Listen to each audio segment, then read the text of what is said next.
வணக்கம் மக்களே! பூண்டு குழம்பு என்னோட ஸ்டைல்ல பார்க்கலாமா? கடாயில எண்ணெய் ஊத்திக்கோங்க. கடுகு நல்லா வெடிச்சதும் தேவையான அளவு பூண்டு சேர்த்துக்கோங்க. நான் இன்னைக்கு நெறைய குவான்டிட்டியே பூண்டு எடுத்திருக்கேன். பூண்டு கோல்டன் ப்ரவுன் கலர் ஆன உடனே ஃபர்ஸ்ட்டு நான் வந்து உப்பு சேர்த்துக்கிறேன். தேவையான அளவு உப்பு சேர்த்துக்கோங்க.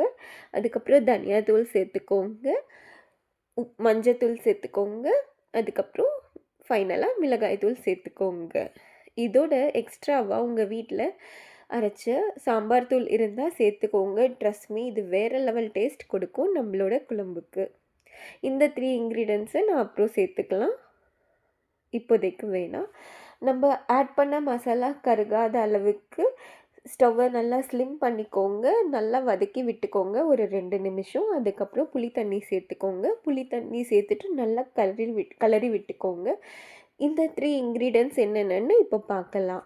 முதல்ல மிளகுத்தூள், அதுக்கப்புறம் வெல்லம், அதுக்கப்புறம் வறுத்து அரைச்ச வெந்தயத்தூள். வெந்தயத்தூள் தாங்க ரொம்ப ரொம்ப இம்பார்ட்டன்ட். ஹீரோன்னே சொல்லலாம். ஏன்னா வேற லெவல் டேஸ்ட் கொடுக்கும். மீன்வைல் நான் வந்து சாப்பாடு ரெடி பண்ணிட்டேன். நல்லா பூண்டு குழம்பு கொதிச்சிட்டு இருக்குங்க. வாசனை எனக்கு இங்கே வருது. சாப்பாடும் ரெடி ஆயிடுச்சு. இதோட இப்போ அப்பளம் இருந்தா வேற லெவலா இருக்கும். இதோட காம்பினேஷன் அப்படின்னு அப்பளத்த எடுத்து வச்சுக்கிட்டேன். சுட்ட அப்பளம் செய்யலாமா? இல்ல பொரிக்கலாமான்னு யோசிச்சுட்டு இருக்கும்போது, சரி சுட்ட அப்பளம் செஞ்சிடலாம். ஈஸியா இருக்கும். டேஸ்ட்டும் நல்லாயிருக்கும் அப்படின்னு செஞ்சுட்டு இருந்தேன். நான் செஞ்சுட்டு இருக்கும்போதே என் பொண்ணு வந்து 2 அப்பளத்த எடுத்துட்டு போயிட்டா. அவள திட்டிட்டே, கத்திட்டே இருந்தேன்.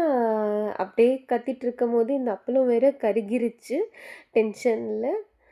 ஸோ, அதனால அப்பளம் கொஞ்சம் கருகிருச்சு. உங்களுக்கு சுட்ட அப்பளம் பிடிக்குமா? இல்ல பொரிச்ச அப்பளம் பிடிக்குமாங்கிறது கமெண்ட் செக்ஷன்ல எனக்கு சொல்லுங்க. மறந்துறாதீங்க. அப்பளம் ஒரு லெவலா ரெடி ஆயிடுச்சுங்க. ஃபைனலா பூண்டும் ரெடி ஆயிடுச்சுங்க. நான் பூண்டு இப்படியே கொடுத்தா என் பொண்ணு சாப்பிட மாட்டா. எடுத்து தனியா வச்சுடுவா. ஸோ, அதனால ஐடியா பண்ணி அரைச்சிட்டேங்க. பாதி பூண்டை எடுத்துட்டு அதையும் இந்த கிரேவில சேர்த்துக்கிறேன். நீங்க இந்த ஸ்டெப்பை ஸ்கிப் பண்ணிக்கோங்க. உங்க வீட்ல பூண்டு எல்லாரும் சாப்பிடுவாங்க அப்படின்னா. ஸோ, இந்த கிரேவியும் போட்டாச்சு. இப்போது பூண்டு நல்லா கொதிக்க ஆரம்பிச்சிருச்சுங்க. பூண்டு அரைச்ச உடனே இன்னும் ஸ்மெல் நல்லாவே வருதுங்க எனக்கு இங்கே. இப்போ இந்த 3 இன்க்ரீடியன்ட்ஸும் சேர்த்துக்கலாம். வெந்தயத்தூள், மிளகுத்தூள், அதுக்கப்புறம் வெல்லம்.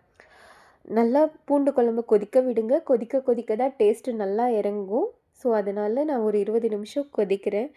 உண்மையாகவே நிறைய ஸ்மெல்லுங்க. அதனால நான் என் விண்டோ கூட க்ளோஸ் பண்ணிட்டேன்.